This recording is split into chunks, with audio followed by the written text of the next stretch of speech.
different aspects. So how our life really got affected from various aspects, social aspects, economic aspects, in terms of family, and many more aspects. So I think it's going to be a very, very fruitful session for us in our current situation all around the world.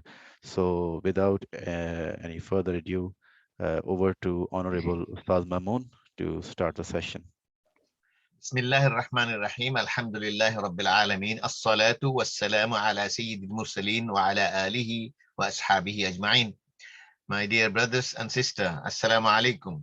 Wa alaikum assalam wa rahmatullahi wa This barakatuh. is a very, as Brother Yusuf said and Brother Nadeem said, it's a very important topic and very topical issue, very live issue, and it's still around. I don't know how long it will be, but at least there are some indications, there are some issues that we need to look at, and instead of despair, we can look at it as also an opportunity, but look at some of the Quran and Sunnah guidance related to it.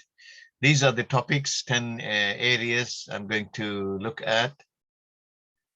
You can see general and personal and family and social and economic and international. Those are then going to crisis management kind of thing as Islam guided us, and how to prepare the change. Here you can see that Surah Baqarah, Allah is saying, we will test you with fear. It's وَلَنَبْلُوَنَّكُمْ بِشَيْءٍ مِّنَ الْخَوْفِ وَالْجُوعِ وَنَقْصٍ مِّنَ الْأَمْوَالِ وَالْأَنفُسِ وَالثَّمَرَاتِ وَبَشِّرِ الصَّابِرِينَ. And all these 5 tests Allah mentions in this surah, Baqarah 155, is saying those who have sabr.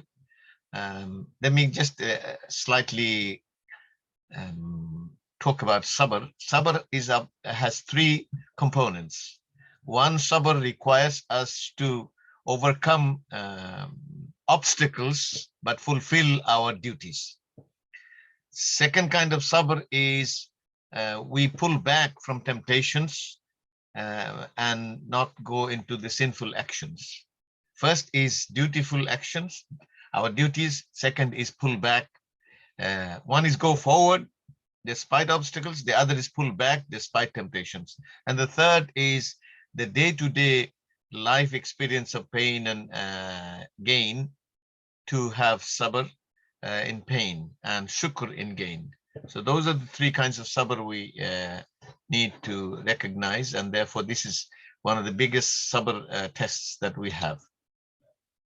Here, Surah Al Imran, you can see also Allah is saying test with the wealth and properties in person. And so this is again reminding us about tests. This is Surah Al-Fajr. Surah Al-Fajr, you know, Al-Fajr wa layalin ashr wa shaf'i wal witr. That's the surah.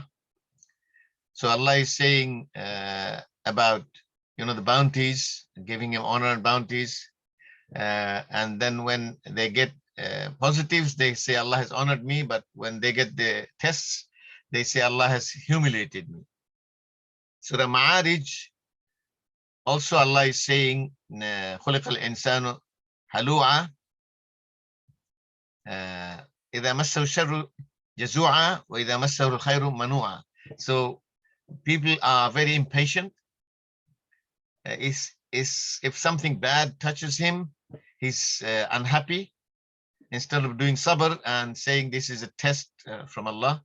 And when good things touch him, he refuses to help others, becomes he's miserly. And you can see the quotations on pandemic from UN Environmental Chief, Harvard School of Public Health, and a famous writer from India, a scholarly writer, Arundhati Roy. You can see, so you have UN, you have Harvard, and let me just read Arundhati Roy. We can choose to walk through it, dragging the carcasses of our prejudice and hatred. Now, carcass is the dead body, so prejudice and hatred, she compared it with it. And then a data bank, dead ideas, dead rivers, smoky eyes, all these, she's talking about the climatic situation. So it said that we can walk through lightly with little luggage, ready to imagine another world and ready to fight for it. So it's a kind of positive mindset preparation. Um, but Harvard School is talking about we need to recognize that we are playing with fire because uh, we are actually disturbing the natural balance, natural equilibrium. Something Dr. Shahnur writes about also. This is a family caregiver is saying we're not living in fear because situation is fearful, but if we are living in faith, then the fear will go away. And this is UN Secretary General saying that we have to get through it together. Now let's look at the impact. You can see the normal lifestyle and sociocultural living is not there anymore. It's always being disturbed. So there is no normal lifestyle. And there is a great risk to health, life, and well-being of people. You can see there is fear, there is uncertainty, there is instability, there is job loss, and there's bankruptcy. All these threats are real because that has been happening. Hundreds and thousands of businesses have gone bankrupt because they can't sell, the lockdown and all that. And of course, there are hundreds of billions of particularly welfare state work, rich countries, they have spent government money, borrowed money to protect the people. Of course, poor countries cannot do that. The total loss of global travel at one time for business or pleasure. Now it's very limited, still very limited, because you have red countries and you have yellow countries and you have green countries, and they are changing all the time. You have global tourism and businesses lost billions. And then poverty and inequality has become acute everywhere. In India, there has been a big rise in suicide because they can't provide for the family and they don't have jobs or businesses to run. The lowest level of what they call informal sector, the street vendors, for them, it has hit very hard. And meanwhile, Amazon increased their profit by more than 100 billion during the pandemic because people couldn't go to shops. They went to Amazon to order things.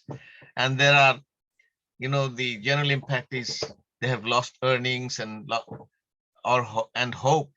They have created depression and suicides, as I mentioned. Now let's look at some personal challenges and we'll look at personal opportunities. During lockdown, people are home 24/7. That means even though they like home, but when you can't get out, you feel imprisoned and cut off from the world. Physical health risk, you don't have exercises, physical activities, and therefore you just eat and stay at home means there is more health risk because your normal activities, physical activities are no longer there. You are either on sofa or chair or bed, things like that. That is a physical health risk. Working from home means, the home is not the work environment. You have children, they need a free space and you need quiet, peace and quiet for the work.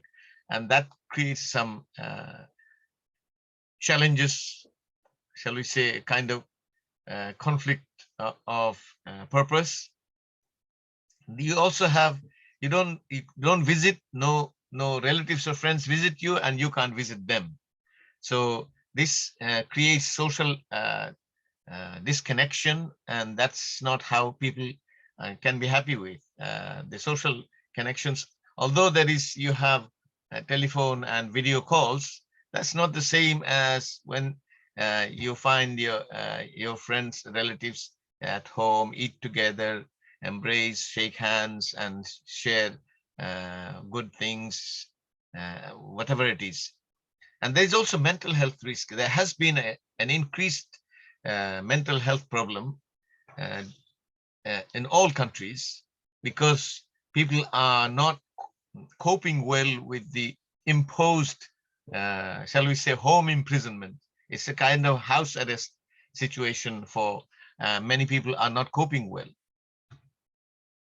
But opportunities are there too. This is a chance to be closer to family members. We have never had so much time with family. So this is an opportunity. If we look at it as an opportunity instead of as a threat, then it's a great, the husband, wife, and parents, children, they spend time together. Whenever there is lockdown, they're all at home. And that can be positively seen and built upon. There's also flexibility of work time. So you can work, you can rest, you can spend time with the family as long as the work is completed. There's no particular 9 to 5 kind of job. So as long as the work is done, in fact, many companies are pushing that way because it also saves them money to maintain an office.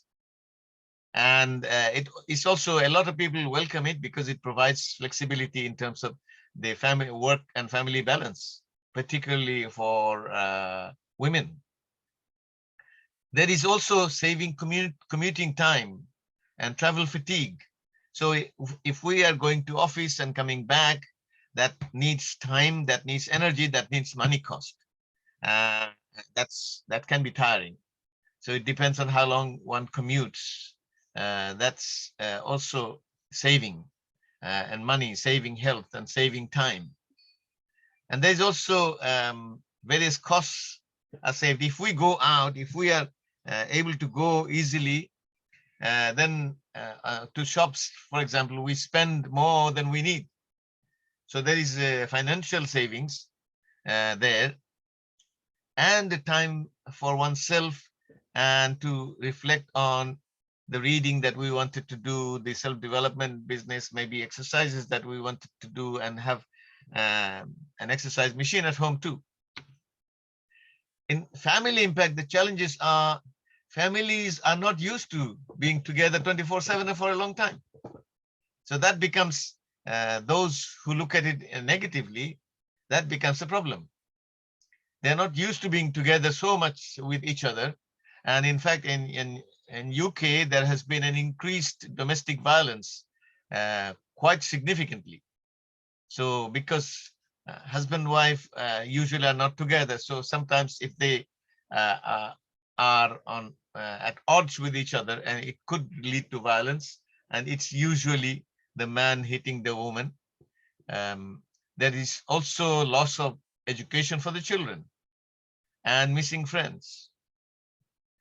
And it also becomes a big challenge for the parents, because the children are not in school, and to keep them busy, to keep them occupied, particularly their not just education, but to keep them usefully engaged is not an easy job for parents, because in school they do varieties of activities, and so therefore it becomes an issue. And then couples get into fighting, and as I said already, there is a high risk of violence where moral strength and moral compass is missing. And if they lose jobs, as many have done, then it causes poverty and distress and self-esteem problems. But there are opportunities too. This opportunity to be together can also bond them stronger. It can be a good family time. I mean, after all, when families go on holiday, they're together. So if they can enjoy that time, they can extend that joy while at home. And parents also can have the chance to teach their values to the children, values and culture, which they don't usually get so much chance. So they can say, these are our values, this is our faith, this is our culture, and how to stay within that and enrich it. And this is their chance to transfer their thoughts and their priorities and their values and their culture to their children. This is also a time to unite the family, because the family, everybody going to in their own ways, coming back, and only a small time together, and then they go to sleep for to get ready for the next day. They don't have enough time for interaction. And they can also share joys and sorrows of COVID trial. So instead of the joy of being together, sorrow of not being able to do normal things, they can share. And when one shares joys and sorrows, they come together. And also they can build, they can develop a knowledge culture, a learning culture at home. There can be books read jointly together, prayers can be together. And I usually say, if the parents pray, play, and eat together, it builds the bond. Pray, play, and eat.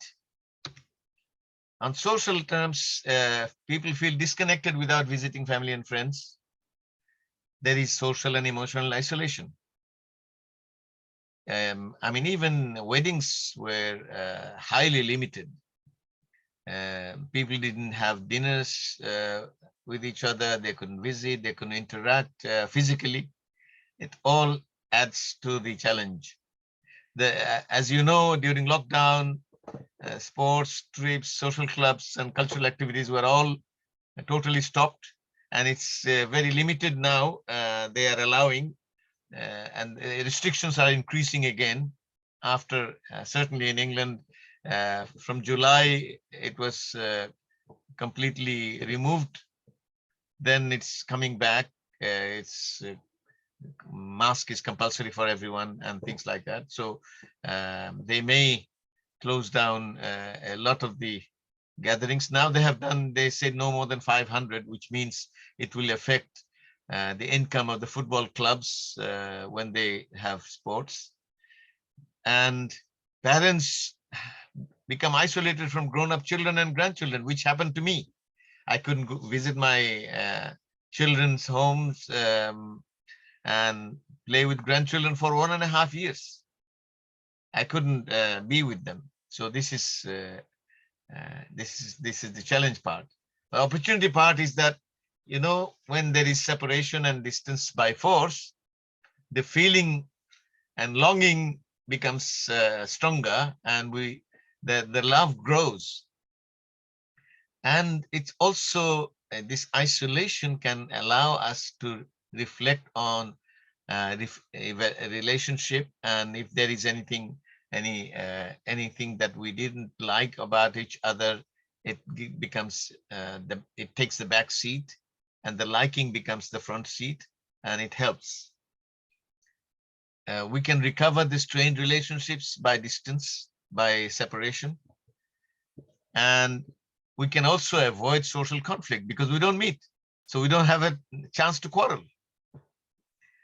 So as we become move to normal life, at least we can't expect normal life like before pandemic, but at least it's improving. So then there is goodwill because of that. On the economic side, 268 million people have become infected, as I checked, and 5.3 million died, according to Wikipedia. Stock markets drastically cut by 20%. International travel industry lost 314 billion. This is just traveling, but tourism industry, because they spend money, they stay in hotel, and all these connected businesses together, it's estimated that they could lose $4 trillion, which is 4,000 billion dollars. And 131 million people, more people became poorer than before. So it's for the first time, people were improving, but now it's going back. On the challenge opportunity side, according to, this is IBRD's International Bank for Reconstruction and Development. This is the proper name for the World Bank. They say that because it has gone so low, the economic growth and economic activities, it is poised for robust growth, and it is actually improving. And the growth prospects are 6.8% is very high for US. Usually it is 3%. It's double the growth. China usually is bigger than that, but 8.5% is very high growth, and others are between 2 to 6%. When you have reduced economy, you can restructure and new jobs can be created as it starts to grow. You can see that because oil demand and price was cut, it saved millions of dollars for import costs for most countries, because most countries are not oil exporting, but oil importing. And without oil, they can't run. Of course, now they are looking for alternative to oil, and they have grown. There are electric cars, for example, electric trains, and like that. There is also, because cars, lorries, and flights have cut down drastically, the pollution of the climate pollution has improved drastically as a result. So there is nothing all bad. There are some opportunities. On international front, high food cost, because trade has become a problem, and there is big demand that cannot be met. Therefore, if the demand outstrips supply, the price will go up. There's also now each airline is charging a lot more for international travel, which means it's costly, much more costly than before to travel internationally. Despite restrictions, there are some flights going. And poor countries have lack of vaccines and medical services. So people are suffering because of that. So you have monetary fiscal policies. Monetary policy is called how you interest rate and whatever regulates the banks and money supply. Fiscal is tax policies. So they are in very risky ground on how to manage income and expenditure for the governments. And there are, as I already said before, you have bankruptcies, therefore redundancies means lost jobs, and migrant workers are in a state of worse situation. But there are opportunities. You can see better infrastructure, logistics, and all that. I have already mentioned there is latest technologies developing. There are new technology jobs being created. Trade is developing fast. Even though people cannot travel, things can travel, and supply chain is improving. And there was once supply chain, which means the manufacturers are producing and then they are sort of exporting, and then it comes, and then the importers are importing, and then from the ports it has to be supplied to the shops where people can buy.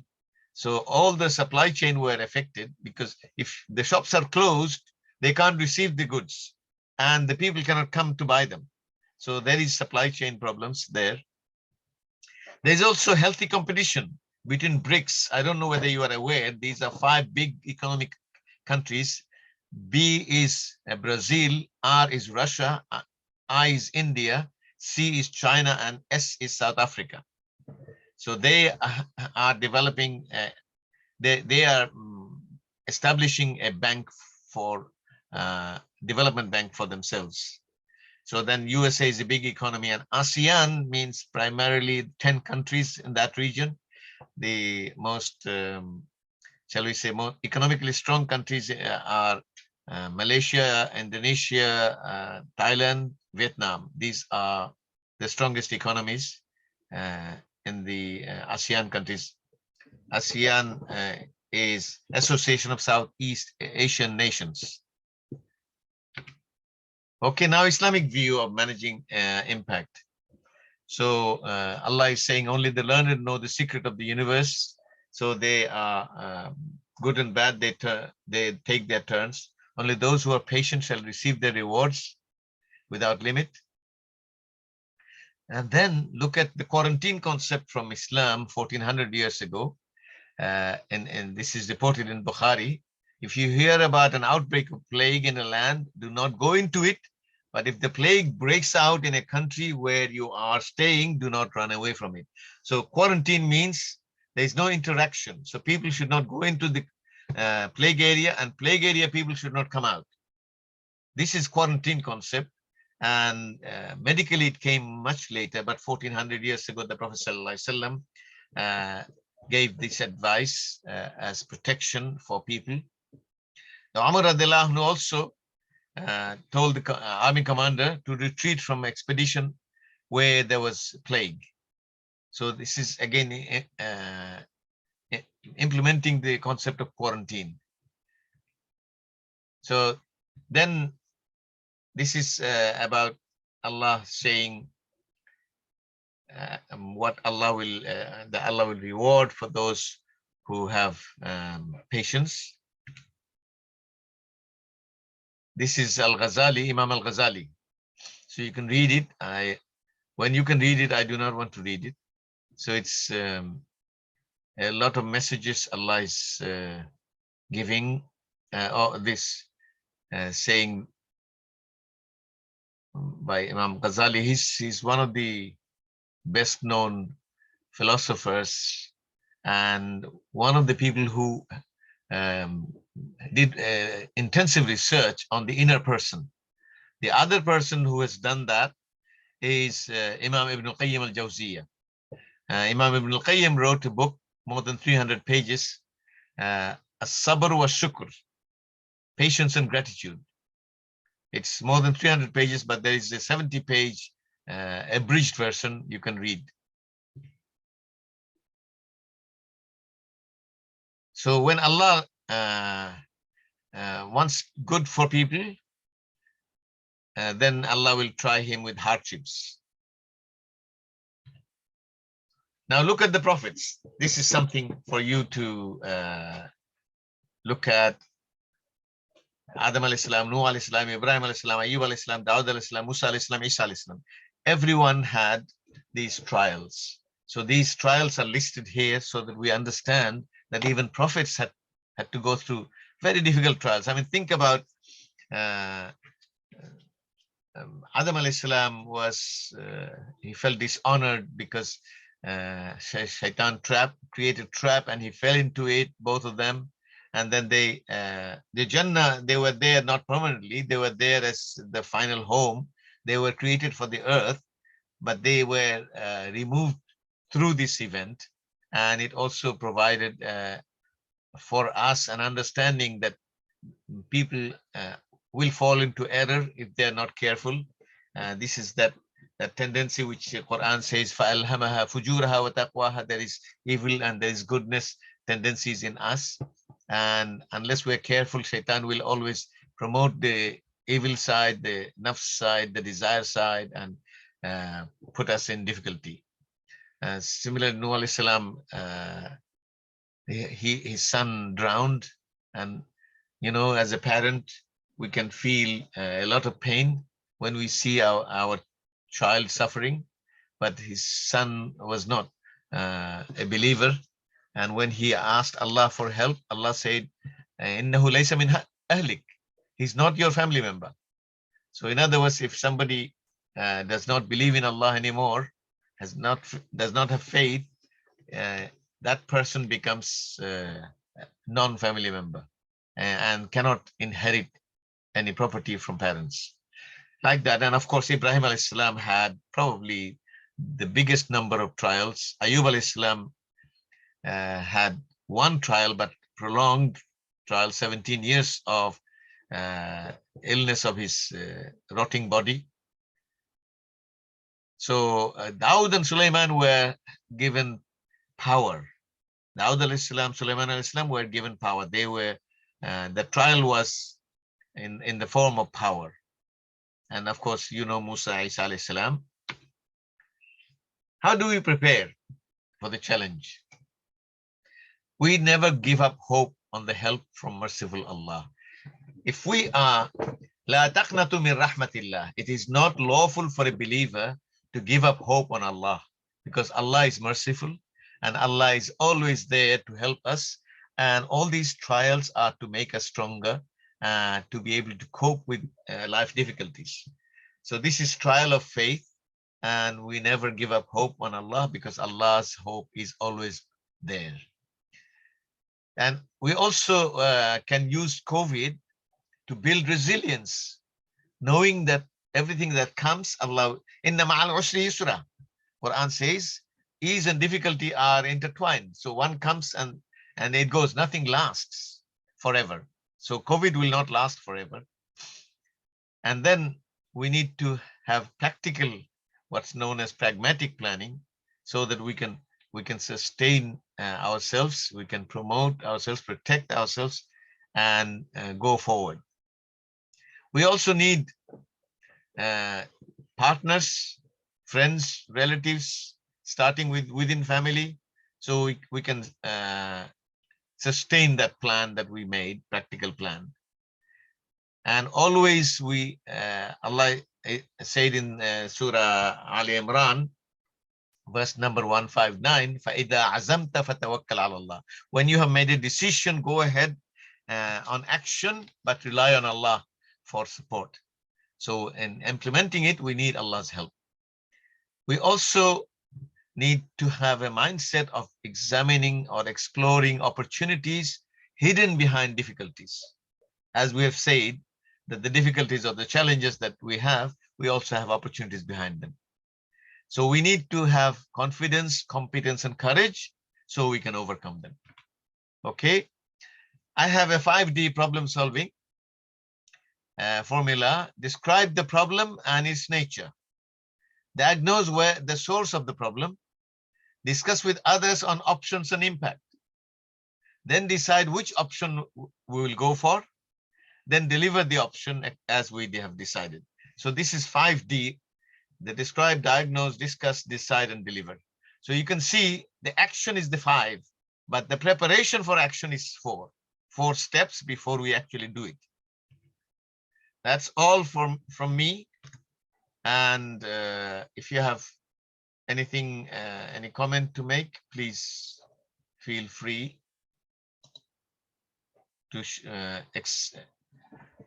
ask or share anything that you wish to share.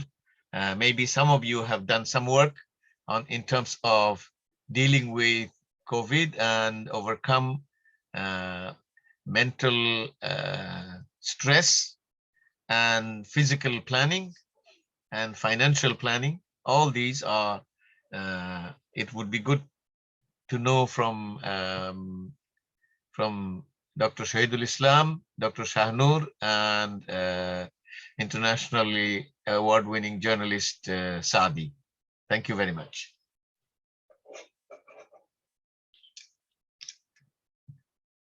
Okay, but the Nadeem, it's all yours. Unless people have anything to say, you can conduct it. I will be ready to listen, or if there are questions, whatever I can answer, I will do, inshallah. Brother Nadeem, you are mute.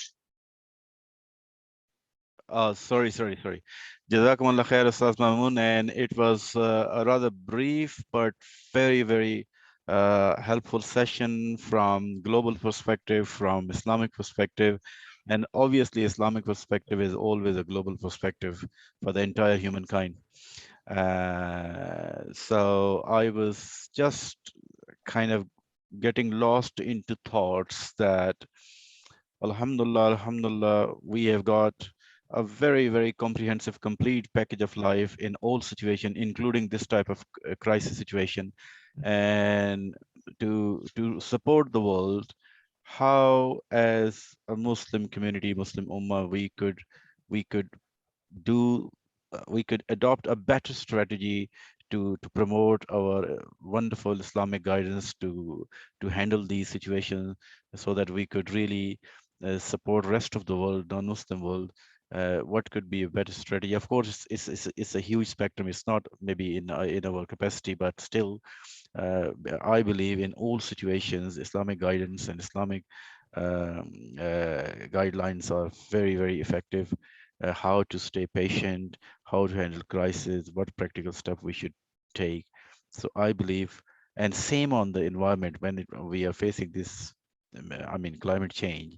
So I believe our guidance are much more pragmatic, but it seemed like this light of Islam we as an ummah, we are somehow, maybe I am a bit too pessimist, but I sometimes I think that we have very wonderful guidelines, but we could not promote to the rest of the world as it could be promoted, and promote not only for the sake of promotion, but for the sake of supporting the rest of the world for to go for better steps.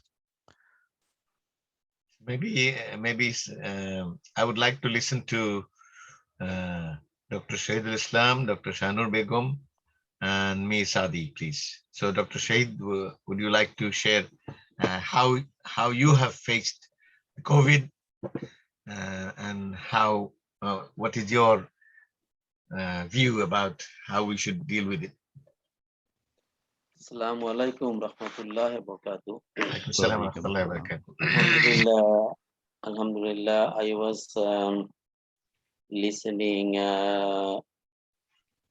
Muhtaram brother presentation, and I was trying to understand actually the depth he is bringing us. It looks that yes, we have some message that useful for today's and tomorrow. I during the time last 2 years, I do some study to find the causes of COVID-19, and I find some historical relevancy of this pandemic, and also I relate with some of my work, and all things I published in ISA journal, and also I share with a few international conferences as a keynote paper. MashaAllah. The causes, I mainly as an engineering and research background, I always look for the cause, why it happened, and how to prevent. That is the fundamental of my career. So what I have found that I think I have about 50-page presentation on this issue. And the summary is that it is a man-made problem. Right. And man-made problem because we are not following the guideline given by Allah subhanahu wa ta'ala to use the resources he gave to us. We are not optimizing the resource for the people that in many, I just have forgotten the ayat, that the creator Allah subhanahu wa ta'ala want to see us maintain a medium life, and which is called the optimization in engineering translation, optimization of use of resource. But we are not optimizing. My experience over 100 years I am an author of a book that I mentioned, why world is failing to achieve the sustainable goal and will not gain, because world economy is driven by the economists. They believe on profit optimization, which I condemn is wrong. Profit optimization allowing people to use all the resource given by Allah subhanahu wa ta'ala, like energy, minerals, and the water and the soil. The economists would like to feel they are the owner of this resource. But I say it is wrong. Nobody is the owner of the resource. When they do not optimize the energy, use the energy as much as possible, climate change starts. And the way climate change continue, as per my research finding and publications in encyclopedia, I declared that by 2050, the effect will be 10 times higher than what we have from COVID-19. La hawla wa la quwwata illa billah. 2017 effect will be 20 times higher what we are suffering now. And I proved it with a few ayat of Quran. I don't know, because I try to relate that science, and science is the coming out from many fundamental part of the Quran. Though my understanding is that what we need in the world, the fundamentals are about 20 to 18% available in the Quran. Other 80% is our job to invent, that mentioned in many places of the Quran, especially, but we are not doing it. We are the scientists, we are blind. We are not going to go back to the fundamentals of the knowledge given by Allah subhanahu wa ta'ala to maintain the world, to maintain the resource. So that is my findings. And I'm Can we have afraid your 50-page document, your journal article for circulation? I will give the link. It is available in the internet in many. Okay, if you can give places. the link between Inshallah, us, the organizers. Inshallah, I will give the link. Okay, I will pass it on to the brother Yusuf for circulation, inshallah. Yeah, that will be very helpful, inshallah. Really, I have a few points that I want to add here. Might be will be little input to the great work done by our Ustadz Mamoon Al-Azami. So until I should say yesterday, the economic evaluation of projects, we mainly pay attention on NPV, benefit cost analysis or cost effectiveness, ROI, and IRR. So recently I have had few things that you can say ROI is return on investment, IRR correct. Is internal rate of return. Correct. I have had a few things in terms of SDG goal 8, in terms of SDG goal 12, in terms of SDG goal 13. I have had SDG is Sustainable Development Goals of the United Nations. Exactly. 8, 12, and 13. I have had some indicator and I disseminating among my group how to estimate these 3 indicators. And if these 3 indicators add with the traditional economic evaluation, it might help the world to sustain in a little longer time. Inshallah. Though it is confirmed that after 2011, the sustainability potential of the world is insignificant. It is because the runoff water will be only 5%, which is really is what we call the bottleneck to sustain the lives. The drinkable water. No, runoff water. Okay. All the water we need for agriculture, drinking water, and for plantation will be only available for 5%. Let me give an example. The rate of growth of the people globally 2.5%. We need food. 1 kg rice required to produce, we need about 500 kg water. So we can understand how much extra water we need to produce the required food to support the food starved to the people.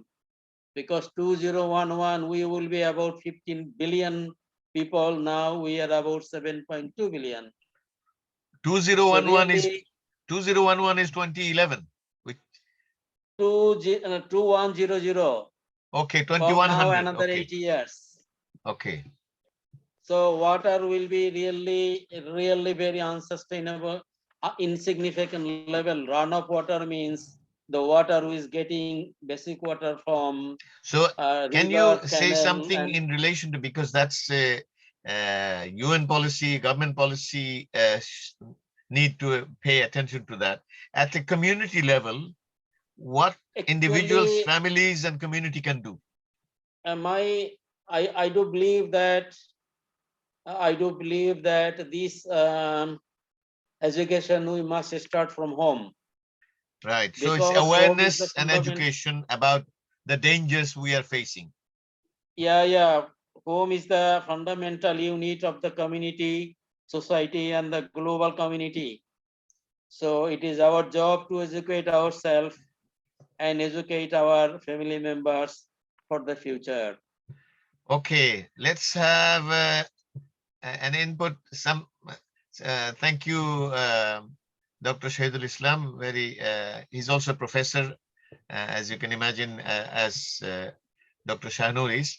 So, Dr. Shahnur, if you would like to give us some knowledge about the topic and wider issues.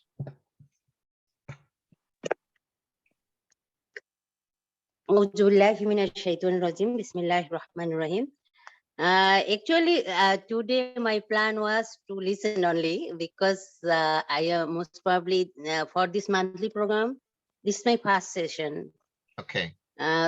So I don't know how usually communicate feedback or evaluation. So We take experience of individuals and their comments. They can share their perspective so that it's enriched, so that we can have. So everybody shares. Part of it is my presentation, and the other part is everybody contributing from their personal knowledge, experience, and expertise. So this is where you come in. Okay. So it was excellent presentation. As I am a doctor, so in medical perspective, everything was how I can say you cover up everything. So I just it was flavored of Professor Ghulam Azam, as I was regular with him and our Khalama Muhtaram Jana Razar Khalama. And later on, I have a chance to work with Lubaba also very Mashallah. closely. Yeah. By the way, Closely. He Professor said, Ghulam Azam is my father, and she's referring to it. And Lubaba is my elder daughter. So you can see she's connected to my family. Okay, go ahead. Yeah. It's actually connected like a family member. When your family feels some pain, we also feel same like this way. And especially, and another thing is the the late wife, Munniappa, and as well as my Shammiappa, both are very close. And here the Saifullah Mansoor and Mohsina, everyone is like our family actually. Mashallah. So I was very pleased that I hear from you. I usually listen from your YouTube lecture. Usually, you and Lubaba also both. So I am used to usually. Actually, Jazakallah khair, because you are doing very good, great job. You are doing your part. Actually, especially me, I cannot contribute what I want to do, not it up to the expectation actually. So I want to involve with some activities that I will be pleased that I try my best like this way. Inshallah, you can do some research work in terms of the family development that you can see Institute of Family Management, Mir Shadi. You can contribute there also, because you are a good writer and researcher. So inshallah, you can do that. Anything you want to say in terms of as a medical doctor in terms of, you are in public health, I guess. So you can say something in relation to individual, family, and community. What can they do regarding this kind of pandemic problems? So if we come to the medical perspective, you know that this is new normal. It is a slogan actually, World Health Organization's new normal, that we must be used to with this one. If we are not, then we cannot comply with the SOP, standard operating procedure. It's a little bit some difference in different countries, but almost same. This social distancing, wearing mask, washing hand, etc. So personally, we should comply with this SOP.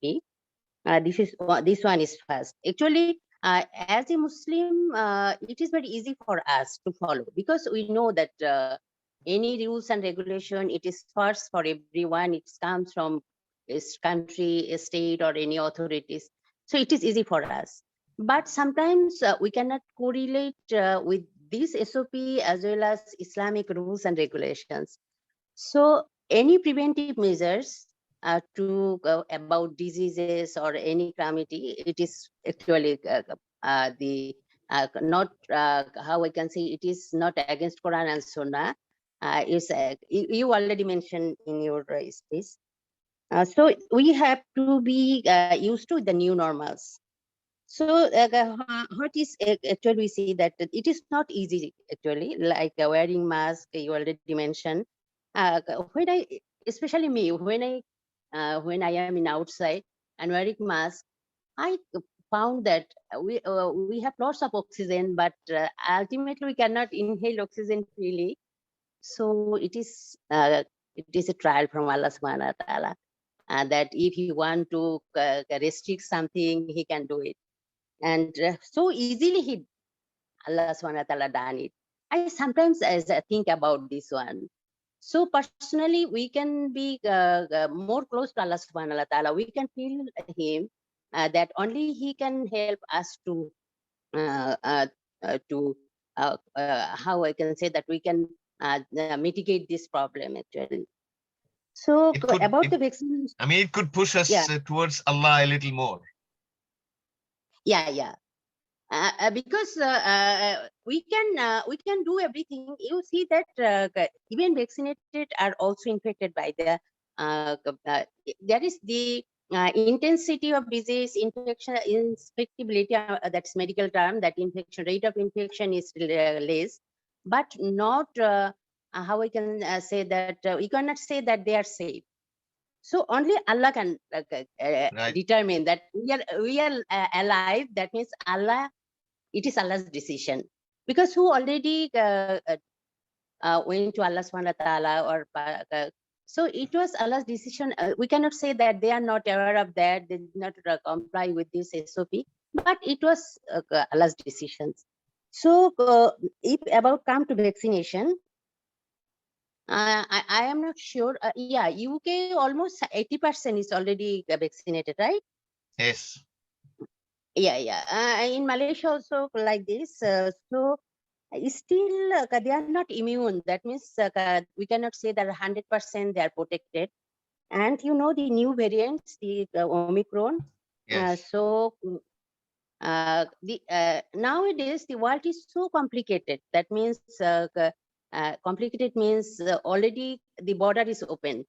So people are mixing. So different type of organism, different type of people. The mutation is very for virus. Mutation is very important issues. So Yes. when it is already, yeah. So you Interaction already actually, because of social interaction, there is no way mutation can be stopped. Yeah. So at the end of the day, we still need Allah's support. Yeah. You see that the vaccination already, you are vaccinated already. We most of them have booster dose also, but still we are not 100% protected because might be some new variant which are not immune to this variant. Omicron already UK is mostly how many in India, UK more than 500 most probably, right? Already having the Omicron variant. So we do not know that next day or after few days there will be another variant. Yes. So Yes. yes, so that means I am not sure, but my feelings is that ultimately the world will be end by this type of viruses or something like this. That was the end of the actually. Let's pray The, that we can cope with it with faith and following yeah. Allah's Quran and Sunnah a little more, so that we can Yeah. It's a civilization. we can mitigate by Quran and Sunnah guidance, inshallah. Inshallah. So Okay. another thing is, Yeah. you tell that the community level, that not community, family level, we know the mental distress, everything is, and we also found that in Malaysia the divorce rate also increased. Yes, yes, So everywhere. so husband wife is in house. That means can we imagine that as a human being, we are not the quality human being. If we are Muslim, we are not quality Muslim. That when husband wife will be together, their relationship will be good. But it is almost opposite actually. Yes, yes, So because that, of if the faith is weak, then the relationship will not grow. If the faith is strong in both, then the relationship will definitely grow. Yeah. So the trust,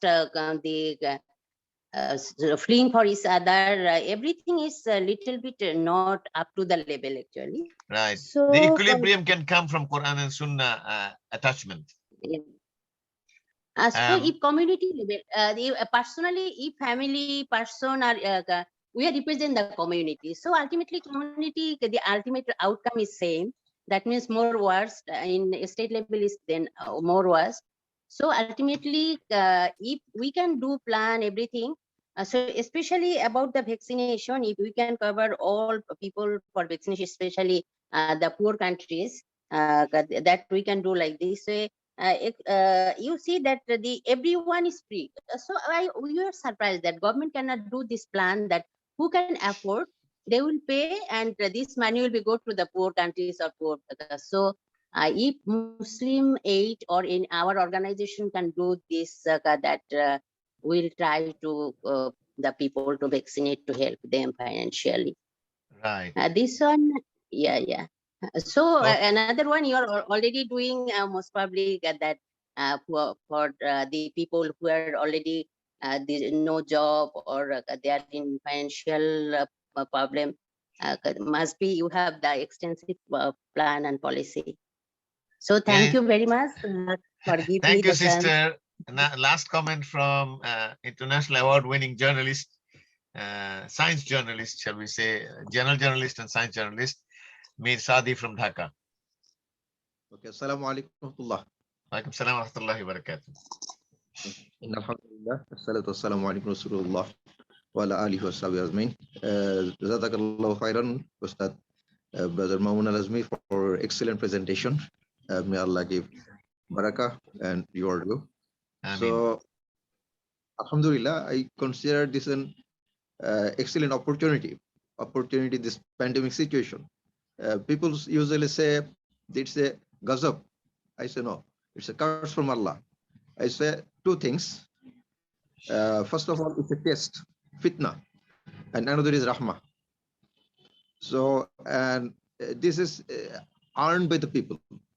Allah subhanahu wa ta'ala in Surah Rum, verse 41 said, so whatever Allah said, that corruption has appeared through the land and sea by what the hands of people have created. So it's we are responsible. Even we have earned it. We have earned it, exactly. We have earned it. And even there is a theory, there is also a very strong theory, and you'll find it in the YouTube, that it was man-made. This pandemic is man-made. And this is a plan where they are earning money. Some groups of people, even pharmacists are making billions. Billions, in fact. So it's a business, it's a game, and just to have find that in Afghanistan, what they did just only for money, for few companies, they have earned money. So we can go through in details. I don't like to go in that analysis. You have done excellent job. Just I think only one point I raise that you have mentioned about the Dawud alayhi salam and Sulaiman alayhi salam at the trial. Maybe that's a different type of trial, not as usual with other The prophets. others were negative trial for them with power and position and authority. That's a different trial. Yeah, that's a different trial. Yes, Alhamdulillah, all of them are successful. So what we have is, Jazakallah khairan, you have mentioned about our family program. So Alhamdulillah, we have a family program based on Quran, and it's a 24 years going on. Inshallah, in March 2022, if Allah allow us, then it's a quarter of century, 25 years. So we are doing it as a based on Quran. If I can say for there is a monthly program that has been running for almost 25 years, the wider family. So, and 3 generations are joining in, and he's the organizer of it. So his project, Institute of Family Management, and there's also Bangladesh Family Foundation, right? Right. So these two are trying to build what is the motto is Quranic family. So because the family, if it is strong, the individuals will be good and strong and contributory positive, and it also will have an impact on the society. So his focus on the family, as Islam does it, Islam focuses on the family, and that's where, okay, please finish your comment. Jazakallah khairan, brother, for your compliments. Alhamdulillah. So we'd like to now focus only 3 things. First of all, Quran. That is, we need to be attached. In Quran, it has, first of all, for all Muslims, 4 things are first. First of all, Waratil Quran Tartila, so is to recite in a right way. First. Second, understanding its meaning. You have to understand what you're reading. Third, you have to practice it. Fourth, you need to spread it among others. So this is our basic things, and we should read, and we should get knowledge. We always should be attached with the Quran. We must believe it's from the Allah subhanahu. Definitely we believe, but as belief, it is not ilm al-yaqeen on aynan. It's a total yaqeen, firm belief. What Sahabas once said, that if the Jannat or Jahannam in front of us, we don't believe more than that. What do we believe? Because they have a so firm determination. So we need to believe in that way. So I would like to say what we are now focusing, first of all, Quran. What we say, we have to encourage people to be attached with Quran. If they can be attached with Quran, they will be fall in love with Quran, and Quran will guide them. Simple. So you don't need to think. Allah will give you that. Second thing, very important, we need to more counseling, because at this time, one sister just said that divorce rate is increasing. Unfortunately, Nauzubillah. May Allah help us. So we need to counseling. There is very simple counseling. If Marriage counseling here. So if someone can take initiative, yes, matters can be settled. Both just with brother and sister. What's happened? What's wrong? We do not know who is doing it, who is provoking. This shaitan. We're not about it. Unfortunately, we do not know our enemy. That is very unfortunate thing. Alhamdulillah, we have from our Institute of Family Management, we are trying to add some khutbah about shaitan, and also academic course curriculum and textbook writing on shaitan. So I'm inviting other brothers and sisters who are here. Just please join us and help us to do it. You can mention that one professor from America has conducted 50 lectures on shaitan. Yeah, Dr. Nozul Islam Khan, he's an academic scientist, researcher, and author. He have made 60 lectures on it, and inshallah it will be published as a khutbah, inshallah it will be published. And we are also working on academic course curriculum and textbook writing on shaitan. It's a subject, it's a very huge important subject. If it is a subject, so there must all the evils are connected to that shaitanic work. Yeah. So but we are not aware about it. So what's going on? It is provoked by the shaitan. So two things is very important. First of all, Quranic knowledge, and also know about the act of shaitan. We must be very aware about that. Especially is our enemy Adu. We must be very careful. And third thing is charity. We should do more and more charity, sadaqah, in the name of Allah, in the path of Allah subhanahu wa ta'ala. So if we focus these three things, inshallah, things will be changed. Things will be changed. We must act for Quranic family and Quranic society. So if I am a Quranic person, I mean, if I go through Quran, if I love Quran, if I try to understand and practice and spread it, inshallah, things will first will be benefited. I myself, inshallah, I will be benefited. So there is also from, I take it from Brother Mamoon, he said that read, reflect, and reform. So this is very three important points. We should study, understand, and it must be reflected in our character, and it will create, inshallah, good reform. And we must have some other points as well: head to understand, heart to accept, and hand to go for action. So these are, so what we need a Quran that is quality and also quantity. So in all respect, we think it's in our good opportunity, those who are working here, and they are, so let us attach people with Quran. Particularly, I also said last in our meeting with the CSPS, Center for Studies and Peace and in the Board of Government Ministers, and also is chairman to the Center for Zakat Management, Executive Director, CEO, Dr. Mia Mohammed, I said that you must take some initiative in the World Zakat Forum, that there is a fund for attracting people in Islam. So that should be the Quranic teachings. You must allot some money to attract non-Muslim to study Quran. You need to give a stipend, scholarship. Those who will study Quran, you will give a stipend. And nowadays, a very fanatic money. I cannot simply say this is also this. So some nonsense things that are going on in the Western world. Say sugar daddy, nauzubillah.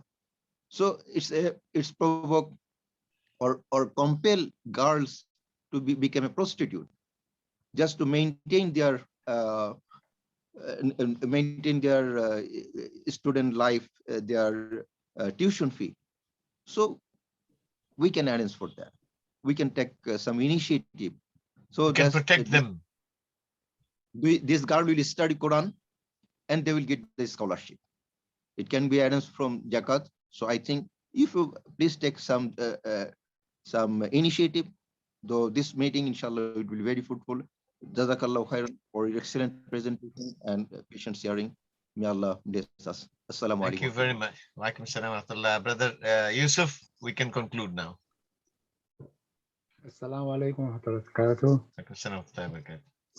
We are very grateful for Ustadz Mamoon's presentation on management or managing the impact of COVID-19 on the community, and share with us and analyze with us the challenges and the opportunities.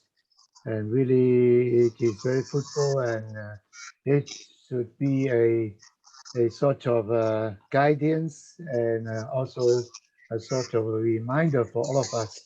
And I should also like to take this opportunity to thank the feedback from the audience, and which would enrich our understanding of the problem. And I would also like to thank Brother Nadeem for making the opening introduction. And may Allah bless all of you. And inshallah, we will continue with this program in this months to come. And we will have this to be held on every second Sunday, inshallah. It will be 9th of January. Yeah, inshallah. The coming one will be the 9th of January. So may May we pray to Allah to guide us, to save us Ameen. from this pandemic. And inshallah, this will be over soon so that we can come back to our normal life. And thank you so much for attending. Wabillahi taufiq wa hidayah. Assalamu alaikum wa rahmatullahi wa barakatuh. Thank you so much. Thank you so much, really, for Okay. attending. Subhanak Allahumma wa bihamdik ashhadu an la ilaha illa anta astaghfiruka wa atubu ilayk. And thanks to Brother Yusuf for organizing it. And inshallah, if you can in future circulate information and mobilize people to join in, inshallah, we can benefit from each other. Yeah, inshallah, we'll continue our Okay. effort. Thank you so much. Okay. Jazakallah khair. وإياكم. السلام عليكم. Wa alaikum salam. Wa alaikum salam, rahmatullahi wa barakatuh.